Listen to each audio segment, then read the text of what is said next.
Hello students, कैसे हैं सभी लोग। सब लोग अच्छे होंगे, एग्ज़ाम की तैयारी अच्छी चल रही हो। जो बच्चे क्लास 12th में भी हैं और अगर उनका इकोनॉमिक्स सब्जेक्ट है, वैसे मैं कॉमर्स के लिए और इकोनॉमिक्स तो साइंस के भी बच्चे रखते हैं, आर्ट्स के भी बच्चे रखते हैं, कॉमर्स के भी बच्चे रखते हैं। तो हर सब्जेक्ट के लिए कॉमर्स वर्ल्ड हज़ारीबाग अपना मॉडल पेपर जारी कर रहा है, जो मॉडल पेपर में क्वेश्चन और आंसर दोनों रहेगा। यानी जैक तो एक मॉडल पेपर जारी किया, तो एक मॉडल पेपर अगर आप पढ़ के जाएंगे और सोचेंगे इसी से क्वेश्चन आ जाए, इसकी गारंटी तो नहीं है। इसीलिए कॉमर्स वर्ल्ड अलग से, यानी जो जैक का मॉडल पेपर है उसके अलावा अलग से अपना मॉडल पेपर जारी कर रहा है और उसमें क्वेश्चन आंसर के साथ मॉडल पेपर जारी कर रहा है। यानी हमारे मॉडल पेपर में आपको क्वेश्चन भी मिलेंगे और आंसर भी मिलेगा और उसके अकॉर्डिंग आपके पास मॉडल पेपर रहेंगे। और देखिए, ये मॉडल पेपर हम लोग जारी किए हैं इकोनॉमिक्स सब्जेक्ट का। तो जैसे जैसे एग्ज़ाम होता जाएगा, इंग्लिश और हिंदी का तो हम जारी कर नहीं सकते हैं, बाकी जो सब्जेक्ट है जैसे जैसे एग्ज़ाम है उसके अकॉर्डिंग ये बन के आएगा। जैसे इकोनॉमिक्स का भी 3 सेट हम लोग डालेंगे, तो एक सेट है, दूसरा सेट भी रेडी हो चुका है, उसका भी हम लोग वीडियो बनाएंगे। और तीसरा सेट, 3 सेट हम लोग इकोनॉमिक्स का सब्जेक्टिव और 3 सेट ऑब्जेक्टिव मोड में लेकर आएंगे। इसको अगर आप देखेंगे तो आपको एग्जामिनेशन में बहुत हेल्प होने वाला है। आप ज़्यादा मेहनत मत कीजिए, ये जो मॉडल पेपर है इसी मॉडल पेपर को अच्छे से तैयार करते रहिए। तो अगर आप मेरे चैनल में नए हैं तो चैनल को सब्सक्राइब कर दीजिए और बेल बटन को ऑन कर दीजिए, ताकि ये सारे जो वीडियो है सबसे पहले आप तक पहुँचें। और अगर कोई बच्चा जो हमारे यहाँ पढ़ता है कॉमर्स वर्ल्ड हज़ारीबाग में, उसको तो ये PDF मेरे एप्लीकेशन में अवेलेबल मिल जाएगा। जो बच्चा हज़ारीबाग में, कॉमर्स वर्ल्ड हज़ारीबाग में नहीं पढ़ता है, अगर वो ये PDF चाहता है तो मात्र 10 रुपये आपको पेमेंट करना है और ये PDF आपके मोबाइल में पहुंच जाएगा। क्या करना होगा पेमेंट करने के लिए? तो प्ले स्टोर में जाना है, मेरा एप्लीकेशन है कॉमर्स वर्ल्ड हज़ारीबाग। मेरा जो एप्लीकेशन है कॉमर्स वर्ल्ड हज़ारीबाग के नाम से है। प्ले स्टोर में सर्च कीजिए, मेरे एप्लीकेशन को इंस्टॉल कर लीजिएगा और इंस्टॉल करने के बाद नंबर मांगेगा, अपना नंबर डाल दीजिएगा, OTP आएगा, OTP सबमिट कर दीजिएगा और जैसे ओपन कीजिएगा सामने ये PDF दिखेगा, वहाँ लिखा रहेगा क्लास 12th मॉडल PDF। तो इकोनॉमिक्स जो सब्जेक्ट होगा, आप इकोनॉमिक्स सब्जेक्ट का ये PDF मात्र 10 रुपये में दे सकते हैं। यानी 3 PDF होगा तो 30 रुपये आपको पे करना होगा और तीनों PDF आपके मोबाइल में चला जाएगा। आराम से आप बैठ के पढ़िए, आपको घर में लिखने की भी ज़रूरत नहीं, ये PDF आपके पास रहेगा, घर में बैठ के अपना स्टडी कर लीजिए। लेक्चर को एक बार सुन लीजिएगा, क्लियर हो जाएगा, क्योंकि इकोनॉमिक्स में सिर्फ पढ़ने से नहीं समझ आता है, लेक्चर सुनना पड़ेगा। तो चलिए स्टार्ट करते हैं। और ध्यान दीजिएगा, जो एग्ज़ाम पैटर्न है उसी पैटर्न पर हमारा PDF ये रेडी किया हुआ है।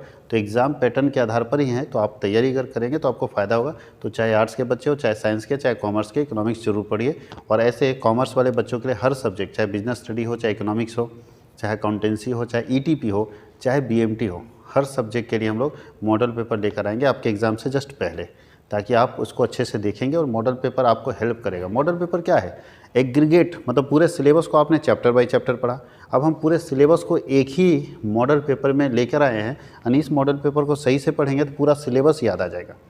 इस तरह से 3 मॉडल पेपर करेंगे तो 3 बार आपको पूरा सिलेबस याद आ जाएगा, तो अप्रॉक्सीमेट चीज़ आप याद कर लेंगे। अब आप बिल्कुल नहीं पढ़े हैं तब मेहनत ज़्यादा कीजिएगा, लेकिन जो बच्चा थोड़ा मोड़ा भी पढ़ा है वो कैप्चर कर लेगा, दिक्कत नहीं है। तो चलिए स्टार्ट करते हैं हम लोग। सबसे पहले very short answer type question पूछा जाता है। इसमें आपको पता होना चाहिए कि very short answer type question 7 question पूछा जाता है, जिसमें से केवल 5 का आंसर करना है। Very short answer type question में 7 क्वेश्चन पूछे जाते हैं, जिसमें से कितने का आंसर करना है? 5 का। 5 का आंसर करना, एक क्वेश्चन 2 नंबर का होगा तो 10 नंबर। एक क्वेश्चन 2 नंबर का है, 5 ही का आंसर करना है, तो 5 क्वेश्चन का आंसर करोगे, एक क्वेश्चन 2 नंबर का तो 10 नंबर हो जाएगा। 7 में से कोई 5 का आंसर करना है, क्लियर। लेकिन कॉमर्स वर्ल्ड हज़ारीबाग आपको 7 का 7 आंसर दिया हुआ है, इसलिए क्योंकि आपको हम तैयार कर रहे हैं ना।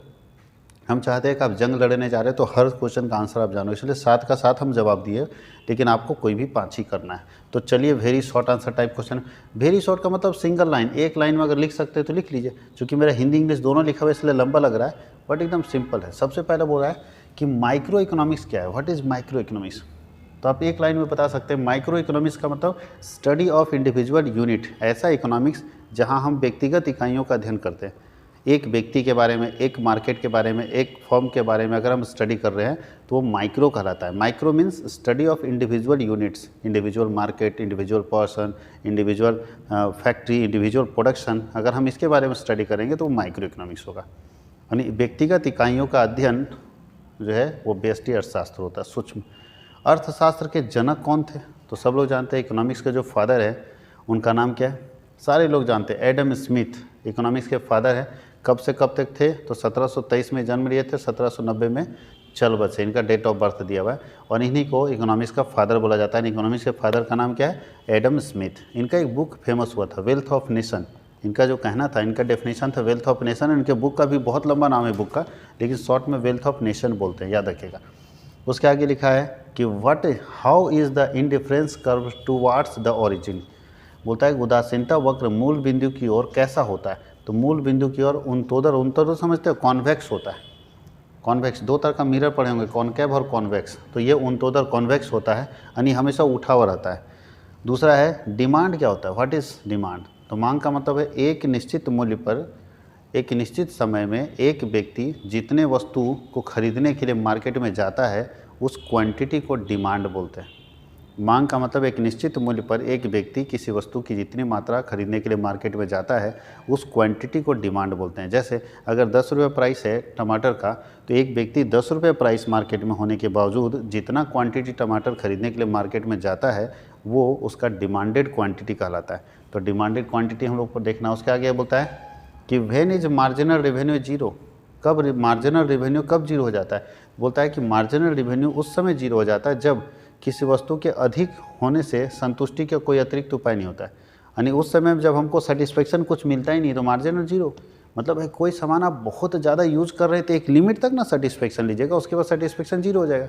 अब ये कपड़ा भी हम खरीदे हैं, शुरू में खरीदे हैं तो अच्छा लगा था, पहनने में बड़ा मज़ा आता था, धीरे धीरे पुराना हो रहा है और एक समय ऐसा आएगा ना ये फटेगा नहीं, लेकिन फिर भी हम नहीं पहनेंगे।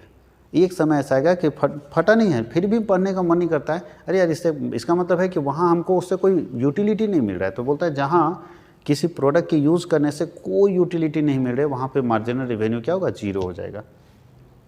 फिक्स एक्सचेंज रेट क्या होता है, तो ध्यान दीजिएगा।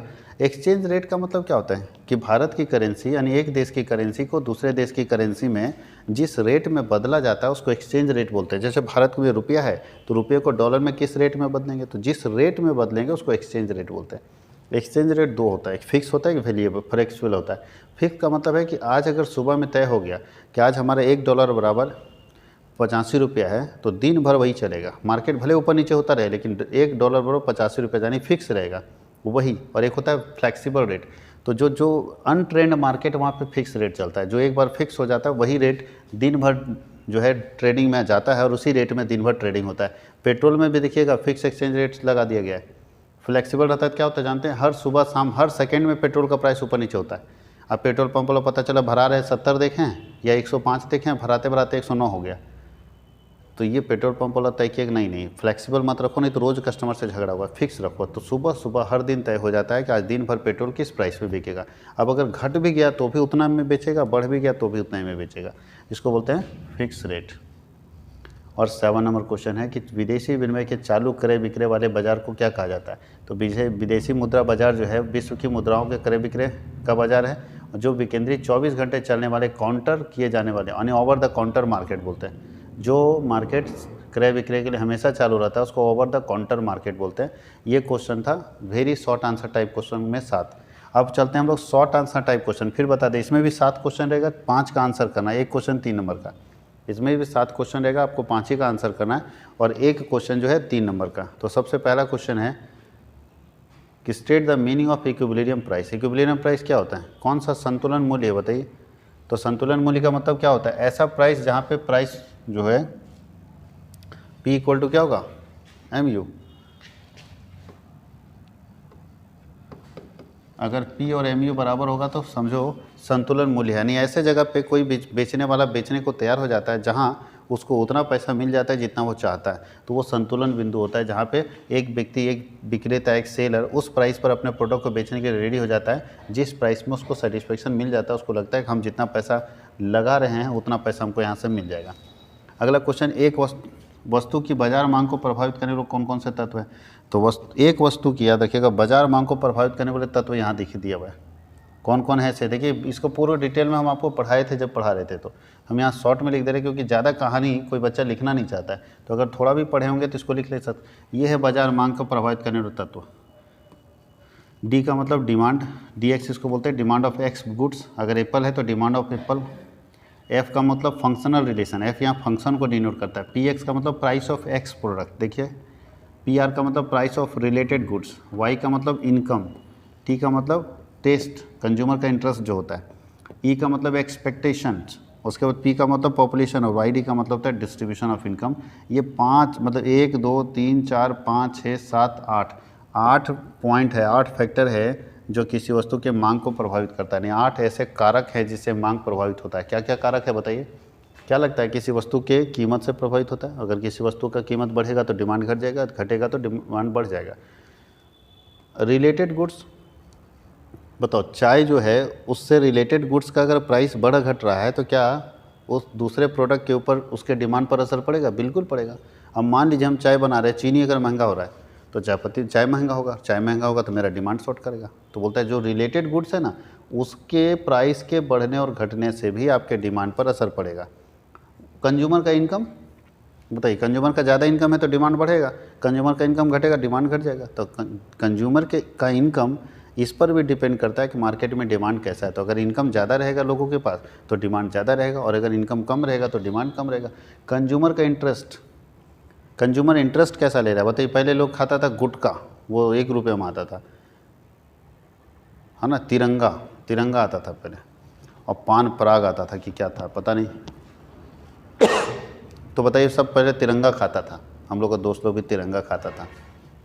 अब थोड़ा सा हाईटेक हो गया है, अब लोग आ गया है पान मसाला खाता है, विमल नहीं, जुमा केसरिया, और क्या खाता है अब? रजनीगंधा खाता है। तो जैसे जैसे टेस्ट चेंज होगा डिमांड चेंज होगा। अब अभी क्या होगा? रजनीगंधा का डिमांड बढ़ गया और वो तिरंगा का डिमांड ख़त्म हो गया, अब वो खाता ही नहीं कोई। पहले सिगरेट नहीं पीता था, बीड़ी पीता था सब, लेकिन लोगों का टेस्ट चेंज हो गया, बोला ना आप सिगरेट पिएंगे, अब तो कुछ बच्चा सिगार पीता है, अब सिगार पिएंगे।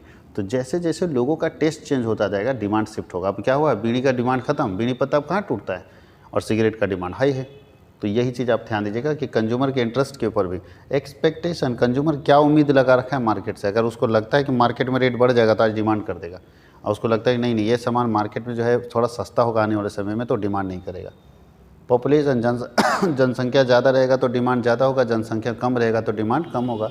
और एक व्यक्ति कमाता है तो अपने पैसे को कहाँ खर्च करना पसंद करता है? अगर एक व्यक्ति कमाता और अपने पैसे को बचाना शुरू कर दिया तो डिमांड नहीं बढ़ेगा। इसलिए डिमांड बढ़ेगा तब जब एक व्यक्ति कमा रहा है और अपने पैसे को खर्च कर रहा है। कमाने के बाद आप बचाने लगेगा तो डिमांड नहीं बढ़ेगा। तो ये फैक्टर्स है जहाँ पे आपके ये सारे फैक्टर्स आपके डिमांड को अफेक्ट करते हैं, तो ये आपको देखना है। प्राइस इलास्टिसिटी ऑफ सप्लाई क्या होता है? बहुत छोटा वर्ड में लिखा हुआ है, देख लो। प्राइस इलास्टिसिटी ऑफ सप्लाई क्या होता है?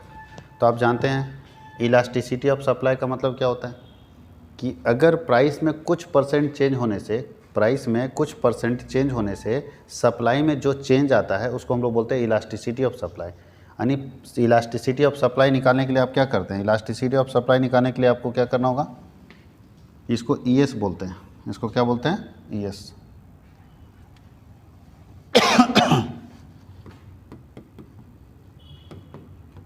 इलास्टिसिटी ऑफ सप्लाई बोलता है परसेंटेज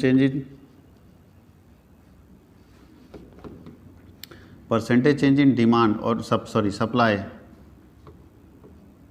और परसेंटेज चेंज इन प्राइस।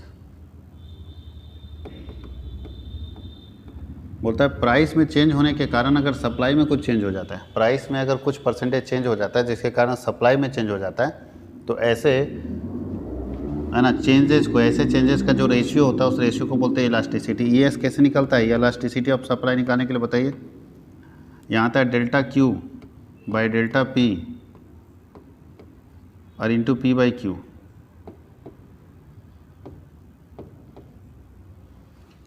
इस तरह से भी निकाल सकते हैं। क्वांटिटी को हम लोग सप्लाई क्वांटिटी बोलेंगे, यहाँ क्यूएस का मतलब क्वांटिटी ऑफ सप्लाई, क्यूएस मतलब क्वांटिटी ऑफ सप्लाई, ये भी आप कर सकते हैं। तो सप्लाई क्या बोलता है? इलास्टिसिटी ऑफ सप्लाई की एक निश्चित मूल्य पर अगर सप्लाई में जितना परसेंट चेंज, यानी प्राइस में जितना परसेंट चेंज हो रहा है उसके कारण सप्लाई में जो चेंज होगा उस चेंज को हम लोग बोलते हैं इलास्टिसिटी ऑफ सप्लाई। देखिए लिखा भी है, elasticity of supply is the degree, elasticity of supply is the degree of देखिए responsiveness of supply of a commodity और टू चेंज इट्स प्राइस। यानी प्राइस के चेंज होने के कारण परसेंटेज में अगर कोई प्राइस चेंज हो रहा है, मान लो प्राइस में 10% चेंज हो रहा है तो सप्लाई में कितना परसेंट चेंज हो रहा है? तो प्राइस में अगर परसेंटेज चेंज होने के कारण सप्लाई में कोई चेंज होता है तो उस चेंज को निकालने के लिए हम लोग किसका इस्तेमाल करते हैं? इलास्टिसिटी ऑफ सप्लाई का इस्तेमाल करते हैं। और यहाँ पे आप फार्मूला जानते हैं, ये अभी बताया, इलास्टिसिटी ऑफ सप्लाई निकालने के लिए क्या फार्मूला है? डेल्टा क्यू बाई है ना, डेल्टा पी और इंटू पी बाई क्यू, इससे भी आप निकाल सकते हैं। तो इसमें न्यूमेरिकल क्वेश्चन अगर देगा तो न्यूमेरिकल क्वेश्चन आप सॉल्व कर सकते हैं इलास्टिसिटी ऑफ सप्लाई से।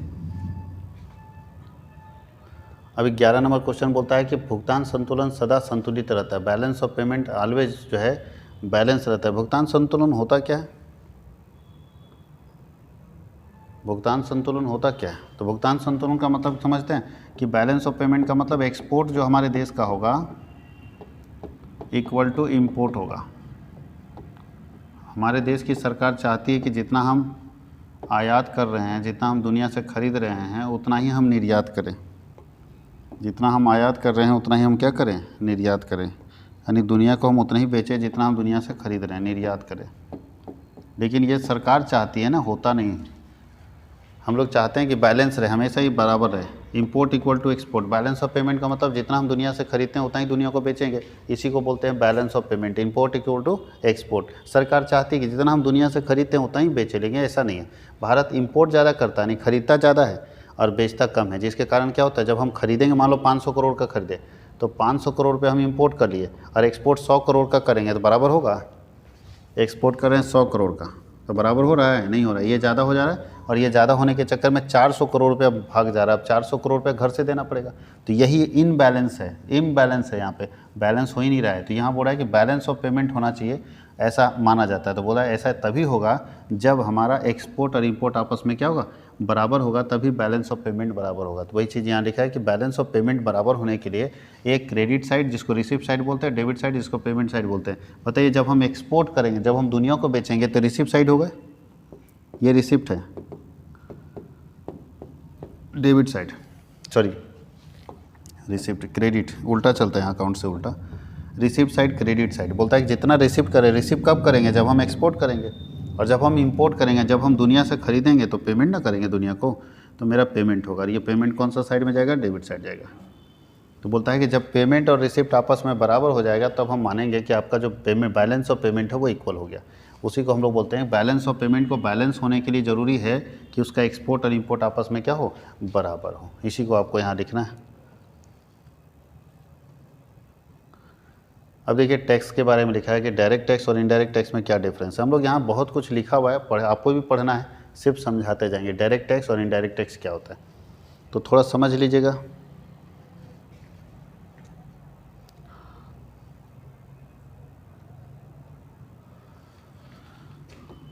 चलिए डायरेक्ट टैक्स, इधर देखिए,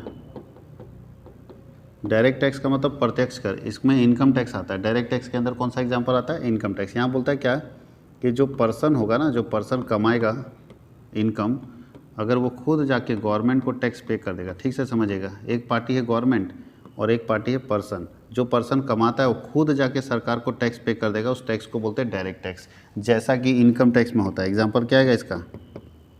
अगर हम कमा रहे हैं तो मेरा टैक्स कोई दूसरा जाके तो पेमेंट नहीं करता है, मतलब जिसको खुजली हुआ वही मिटाएगा, याद रखना। डायरेक्ट टैक्स का मतलब जिसको खुजली हुआ वही मिटाएगा भैया, यहाँ कोई दूसरा मिटाने वाला नहीं है। आप कमाए, अगर हम कमाए, हमारा इनकम जनरेट हुआ तो टैक्स हमको देना है, आप तो नहीं दे दीजिएगा मेरे लिए। तो अगर जो व्यक्ति कमाता है वही खुद जाके चुकाता है तो उस टैक्स को बोलते हैं डायरेक्ट टैक्स, जिसको हिंदी में बोलते हैं प्रत्यक्ष कर, जिसके अंदर एग्जाम्पल आता है इनकम टैक्स। और इनडायरेक्ट टैक्स में ऐसा नहीं होता, इनडायरेक्ट टैक्स में चुकाने वाला कोई और है और बोझ किसी और पर पड़ता है। यहाँ पे तीन है, एक पर्सन है जिसको कस्टमर बोलते हैं, एक सप्लायर है जो आपको माल बेचता है, विक्रेता बोलते हैं, और एक गवर्नमेंट है। थोड़ा अच्छे समझिएगा, यहाँ जो टैक्स जाता है सरकार के पास वो डायरेक्ट नहीं जाता है, डायरेक्ट ये पर्सन नहीं देता है। पर्सन अगर डायरेक्ट दे देता है ना तो डायरेक्ट टैक्स हो जाता है, लेकिन डायरेक्ट नहीं। पर्सन अपना टैक्स किसको पे करता है? सप्लायर को, फिर सप्लायर वो टैक्स किसको पे करता है? ध्यान दीजिएगा, पर्सन अपना टैक्स किसको पे करता है? सप्लायर को, फिर सप्लायर जो पर्सन से टैक्स लिया है वो फिर सरकार को दे देगा। नहीं, सरकार के पास टैक्स जा रहा है तो देने वाला कौन है? पर्सन, लेने वाला कौन है? सरकार। लेकिन डायरेक्ट नहीं जा रहा है, एक बीच में चैनल बना हुआ है, उस चैनल के माध्यम से जा रहा है, जिसको बोलते हैं इनडायरेक्ट मोड। अब प्रत्यक्ष रूप से जा रहा है, डायरेक्ट नहीं। यहाँ पे दोनों चैनल देखिए बराबर है, एक पार्टी ये है देने वाला और ये पार्टी लेने वाला है, दोनों डायरेक्ट कनेक्ट है। लेकिन यहाँ डायरेक्ट कनेक्ट नहीं, बीच में एक सप्लायर है जो काम कर रहा है, तो इस चैनल को बोलते हैं इनडायरेक्ट टैक्स। यहाँ बोलते हैं अप्रत्यक्ष कर। क्या बोलते हैं? अप्रत्यक्ष कर। इसका एग्जाम्पल में क्या आएगा बताइए? इसके एग्जाम्पल में आता है जीएसटी, इसके एग्जाम्पल में आता है कस्टम ड्यूटी। कस्टम ड्यूटी, सीमा शुल्क सुने होंगे आप लोग, तो ये इसके एग्जांपल्स में आता है। तो समझ में आ गया डायरेक्ट टैक्स और इनडायरेक्ट टैक्स क्या होता है। तो दोनों के डिफरेंसेस को आपको देखना है कि डायरेक्ट टैक्स किसको बोलते हैं और इनडायरेक्ट का। डायरेक्ट टैक्स का मतलब जो व्यक्ति चुकाएगा उसी के ऊपर बोझ पड़ेगा। यहाँ चुका भी यही रहा है, बोझ भी इसी पर पड़ रहा है। यहाँ बोझ इस पर पड़ रहा है लेकिन चुका कौन रहा है, सप्लायर चुका रहा है। तो ये इनडायरेक्ट और डायरेक्ट टैक्स में जो कि यहाँ अपने पास दिया हुआ है, ध्यान दीजिएगा। डायरेक्ट टैक्स ना प्रोग्रेसिव होता है। प्रोग्रेसिव का मतलब क्या होता है, देखिए इसको समझिए। फर्स्ट में लिखा है कि वही चीज़ जिस आदमी के ऊपर बोझ पड़ता है वही चुकाता है। यहाँ बोलता है कि नहीं, चुकाना कोई और, चुकाता कोई और, बोझ किसी और पर पड़ता है। ये प्रोग्रेसिव होता है। प्रोग्रेसिव मतलब जैसे जैसे तुम्हारा इनकम बढ़ते जाएगा वैसे वैसे टैक्स बढ़ते जाएगा। ये वाला बोलता है कम इनकम रहेगा तो 5% लेंगे, फिर बोलता है कि 20% लेंगे, फिर बोलता है 30% लेंगे। तो जैसे जैसे एक व्यक्ति का इनकम बढ़ते जाएगा वैसे वैसे टैक्स लगेगा। इसमें ऐसा नहीं है, इसमें एक जैसा लगता है। मतलब अगर तुम भैया अमीर आदमी हो, अमीर आदमी बताइए, अमीर आदमी अगर मोबाइल खरीदेगा तो उसको भी जीएसटी उतना ही देना है, और गरीब आदमी मोबाइल खरीदेगा तो भी जीएसटी उतना ही देना है। तो यहाँ तो कोई गरीब अमीर का मतलब नहीं। यहाँ बोलता है अमीरों से ज़्यादा लेंगे, गरीबों से कम लेंगे। तो ये प्रोग्रेसिव रेट होता है और वो प्रोग्रेसिव नहीं होता है। ये अनिवार्य भुगतान होते हैं, इससे बचा नहीं जा सकता। और ये भी अनिवार्य भुगतान होता है, लेकिन इससे बचने के लिए यही करना है कि सामान्य मत खरीदो। सामान नहीं खरीदेंगे, कोई सामान नहीं खरीदेंगे तो ये नहीं देना पड़ेगा, लेकिन ये भैया तो देना पड़ेगा अगर आप कमाते हैं तो ये चीज़ ध्यान देना। ये तीनों डिफरेंसेस है डायरेक्ट टैक्स और इनडायरेक्ट टैक्स में। अभी बताया था फिक्स रेट, फ्लेक्सिबल रेट आ गया, exchange rate. Flexible exchange rate का मतलब है मार्केट के आधार पर तय होगा कि तुम्हारा सामान कितने में बिकेगा। यानी आप भारत की करेंसी को दुनिया की करेंसी में किस रेट में चेंज करेंगे, ये दो तरीके से डिसाइड होता था। एक फिक्स रेट कि दिन भर में इतना ही में डील होगा, और एक होता है मार्केट रेट। मार्केट रेट मतलब जो मार्केट में होगा उस समय के हिसाब से डील करेंगे। तो मार्केट रेट को ही हम लोग फ्लेक्सिबल रेट बोलते हैं। मार्केट रेट को ही क्या बोलते हैं, फ्लेक्सिबल रेट बोलते हैं। कि किस आधार पर आप अपने वो एक देश की मुद्रा को दूसरे देश की मुद्रा में व्यक्त करेंगे, वो क्या आधार होगा। तो बोलता है फ्लेक्सिबल रेट का मतलब मार्केट रेट, जो मार्केट में इस समय कीमत होगा उसी रेट में हम इसको चेंज करेंगे। तो मार्केट रेट के आधार पर अगर चेंज कर रहे हैं तो उसको बोलते हैं फ्लेक्सिबल जो है एक्सचेंज सिस्टम। तो याद रखिएगा, ये भी आप यहाँ पढ़ सकते हैं फ्लेक्सिबल एक्सचेंज सिस्टम क्या होता है। उसके आगे बोलता है कि what is money supply. Money supply में आपको 4 टॉपिक बताए थे, M1, M2, M3, M4। देखिए उसी के बारे में यहाँ लिखा होगा, M1, M2, M3 और M4। अच्छा, यहाँ डायरेक्ट लिख दिया है, लेकिन आपको याद रखना मनी सप्लाई में 4 चीज़ हम आपको बताए थे। चलिए यहाँ पे बता देते हैं, M1, M2, M3 और M4। ये 4 तरीका था मनी सप्लाई का कि कैसे निकालेंगे। तो पहला मनी सप्लाई में आप लोग पढ़े होंगे M1। नोट्स अगर चेक कीजिएगा तो मिलेगा C + DD + OD था। C का मतलब था करेंसी, है ना, इन हैंड। DD का मतलब होता है डिमांड डिपॉजिट, और OD का मतलब होता था अदर डिपॉजिट। M2 निकालते थे तो क्या करते थे बताइए। M2 में बोलता था M1 plus post office saving bank deposit. M3 निकालते थे तो क्या करते थे, M3 इक्वल टू होता है M1 प्लस फिक्स डिपॉजिट। और M4 निकालते थे तो क्या करते थे, तो M4 बराबर होता था M1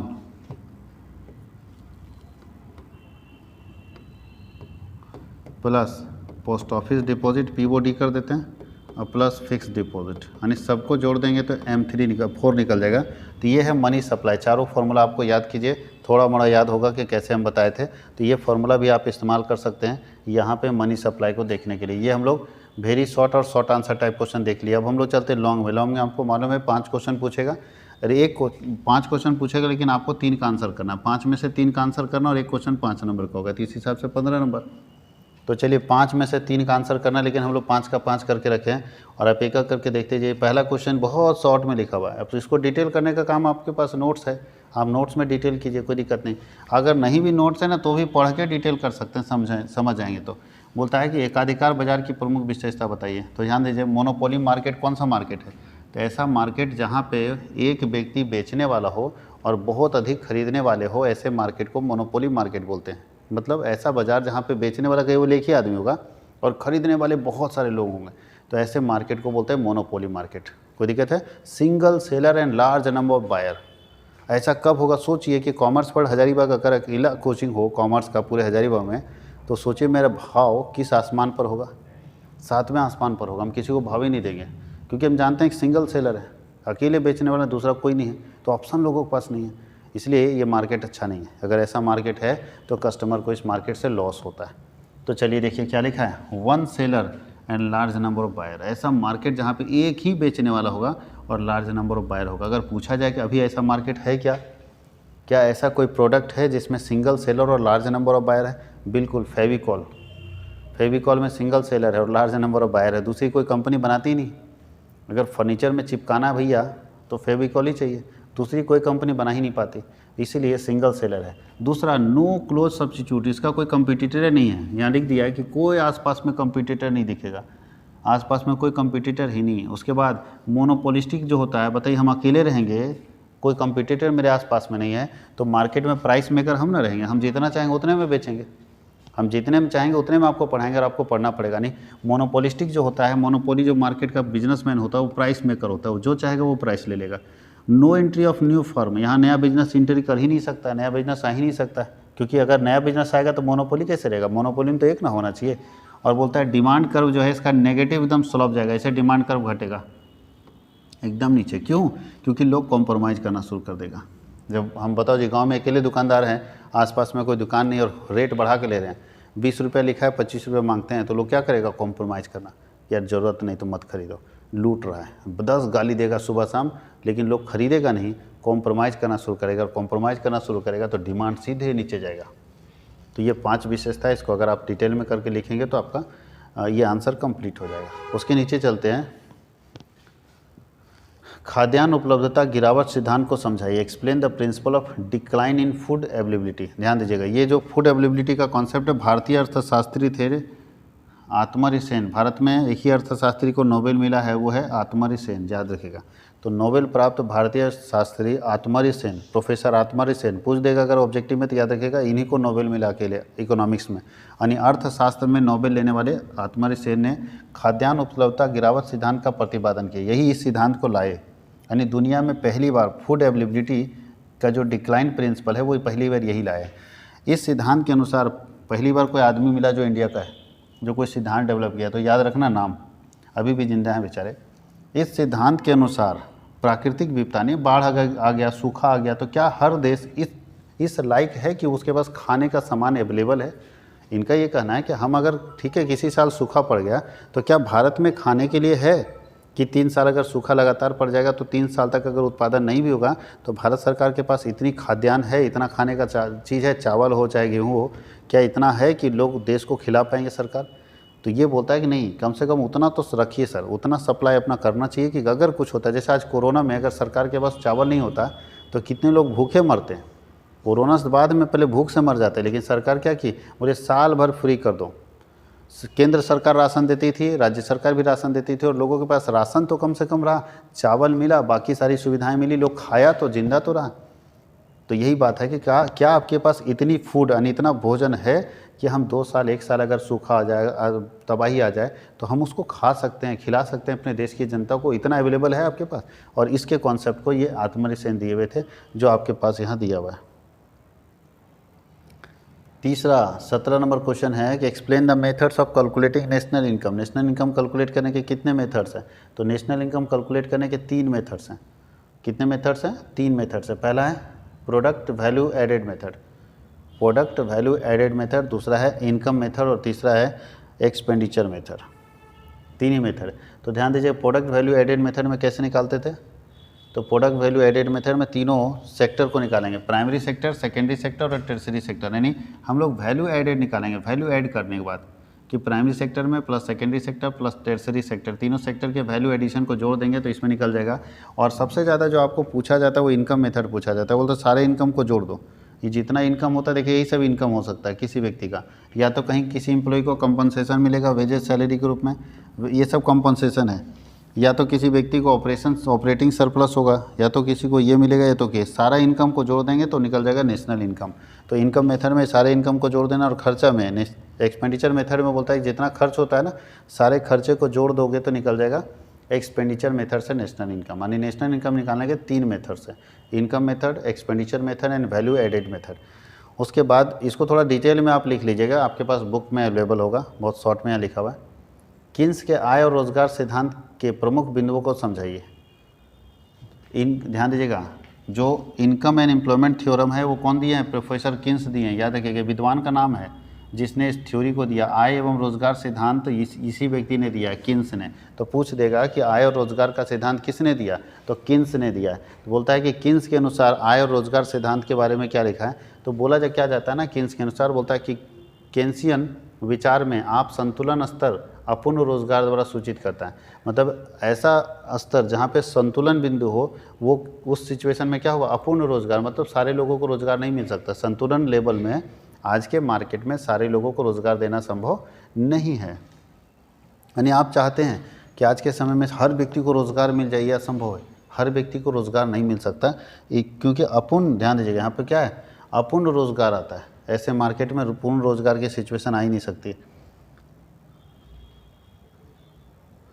अब 19 नंबर क्वेश्चन जो आपके पास दिया हुआ है, मुद्रा का वर्गीकरण कैसे किया जाता है? How can money be classified? यहाँ बी होना चाहिए, बेस लिख दिया है। मुद्रा का वर्गीकरण तो ध्यान दीजिएगा, सबसे पहले प्रकृति के आधार पर बोलता है, on the basis of nature. अगर देखें तो पहला मनी होता है एक्चुअल और रियल मनी। वास्तविक मुद्रा, वास्तविक मुद्रा का मतलब ऐसी मुद्रा जो वास्तव में रियल में अभी चलन में है। भारत में कौन सा रुपये चलन में है? रुपीज़। भारत में एक्चुअल मनी अभी रुपया है, रियल मनी। जो ऐसी मुद्रा जो देश में रियल में सर्कुलेशन में है, लोग लेना और देना उसको एक्सेप्ट करते हैं, वैसी मुद्रा को बोलते हैं रियल मनी। दूसरा, मनी ऑफ अकाउंट का मतलब ऐसी मुद्रा, ऐसी करेंसी जिसमें देश की सरकार अपना हिसाब किताब रखती है। ऐसी करेंसी जिसमें देश की सरकार अपना हिसाब किताब रखती है, उस मनी को बोलते हैं मनी ऑफ अकाउंट। ये भी रुपया है ना, भारत में सरकार हिसाब किताब किस में रखती है? मनी में, रुपया में। तो एक्चुअल मनी मतलब जो रियल में चल रहा है, तो भारत में रियल में क्या चल रहा है? रुपया। और मनी ऑफ अकाउंट का मतलब है जिसमें सरकार अपना हिसाब किताब रखती है, उसको हम लोग बोलते हैं, वो भी भारत में रुपया है। यानी दोनों मुद्रा जो है रुपया है भारत में। आगे बोलता है सामान्य स्वीकृति के आधार पर, यानी कानून के आधार पर क्या है? लीगलिटी के आधार पर दो तरह के मनी है। पहला मनी क्या है बताइए? First money legal tender money, जो यहाँ लिखा हुआ नीचे। और दूसरा मनी क्या है? ऑप्शनल मनी है। ध्यान दीजिएगा, लीगल टेंडर मनी का मतलब ऐसी मुद्रा जिसे आपको कानूनी रूप में स्वीकार करना ही पड़ेगा। यानी ऐसी करेंसी जिसे आप किसी हालत में कानूनी रूप में स्वीकार करेंगे। यानी ऐसी मुद्रा, बताइए रुपया, ये भी रुपया भारत में। आप अगर भारत में रह रहे हैं तो भारत के रुपये को लेने से इनकार नहीं कर सकते हैं। तो ऐसी मुद्रा जो भारत सरकार द्वारा जारी की जाती है, भारत सरकार डिक्लेयर करती है कि ये मुद्रा हर व्यक्ति एक्सेप्ट करेगा एज ए पेमेंट। यानी हर व्यक्ति इसको भुगतान के रूप में प्राप्त कर सकता है, लेने के लिए बाध्य है, वैसे मुद्रा को लीगल टेंडर बोलते हैं। और वो भी भारत में रुपया है। रुपया लेने से कोई इनकार नहीं करेगा। चेक दीजिएगा तो इनकार कर जाएगा, और बाकी कुछ दे दीजिए इनकार कर जाएगा, लेकिन रुपया लेने से इनकार नहीं करेगा। बस रुपया फटा हुआ नहीं होना चाहिए। और ऑप्शनल मनी मतलब है कि आपको लेना और नहीं लेना, यानी एक व्यक्ति पैसा लेगा कि नहीं लेगा, ये डिपेंड करता है उस लेने वाले व्यक्ति के ऊपर। उसको बोलते हैं ऑप्शनल मनी। जैसे चेक, अब बताइए हम किसी को चेक दे रहे हैं, तो चेक वो लेगा कि नहीं लेगा, वो सामने वाले के ऊपर डिपेंड करता है। वो इसलिए ऑप्शनल मनी है, कंपलसरी नहीं है कि हम देंगे तो वो लेगा ही लेगा। ऑप्शनल मनी है, वो ले भी सकता है और नहीं भी ले सकता है। तो याद रखिएगा, लीगल टेंडर मनी और ऑप्शनल मनी, दो मनी हम लोग देखते हैं। ऑप्शनल मनी का मतलब है सामने वाला उसको ले भी सकता है और सामने वाला उसको नहीं भी ले सकता, और लीगल टेंडर मनी उसको लेना ही पड़ेगा। वही ऑप्शनल मनी यहाँ पे दिया हुआ है और लिखा है भौतिक के आधार पर, on the basis of physical form. Physical form में 3 तरह का करेंसी होता है, समझाने की जरूरत नहीं। मेटेलिक मनी जानते हो, धातु के रूप में होता है। सिक्का जो देख रहे हो सब मेटेलिक मनी है। पहले सोने के सिक्के, चांदी के सिक्के चलते थे तभी। पेपर मनी जानते हो, पत्र मुद्रा, जो हम लोग के पास अभी नोट देख रहे हो, पेपर मनी का एग्जाम्पल। नोट क्या है? Paper money. और मेटेलिक मनी समझ रहे हो, सिक्का। और क्रेडिट मनी क्या होता है बताइए? क्रेडिट मनी, आज के समय में क्रेडिट मनी आता है। अरे क्रेडिट कार्ड जारी होता है, क्रेडिट कार्ड अगर आपके पास है तो वो भी तो क्रेडिट मनी है। क्रेडिट मनी का मतलब है ऐसा है जो पैसा नहीं है लेकिन पैसे के बराबर काम करता है। जो पैसा नहीं है लेकिन पैसे के बराबर ये मनी क्या करता है? काम करता है। तो उस मनी को हम लोग क्रेडिट मनी बोलते हैं। कोई दिक्कत है? तो अगले क्लास में फिर से हम लोग सेट एक लेकर आ रहे हैं। एक सेट और अगर आपके पास रहेगा तो आपको फ़ायदा उसका मिलने वाला है। तो जल्दी इस सेट को पूरा का पूरा वीडियो देख के और अच्छे से पूरा नोट्स कर लीजिए, आसान पड़ेगा आप लोगों को। और कोशिश करना है कि नोट्स यहीं से अगर करें तो ज़्यादा अच्छा है, क्योंकि वीडियो सुनते भी जाएंगे, नोट्स बनाते भी जाएंगे तो आसान पड़ेगा। एप्लीकेशन की चिंता ना करें, नोट्स साथ ही साथ करते चले जाएंगे। Thank you.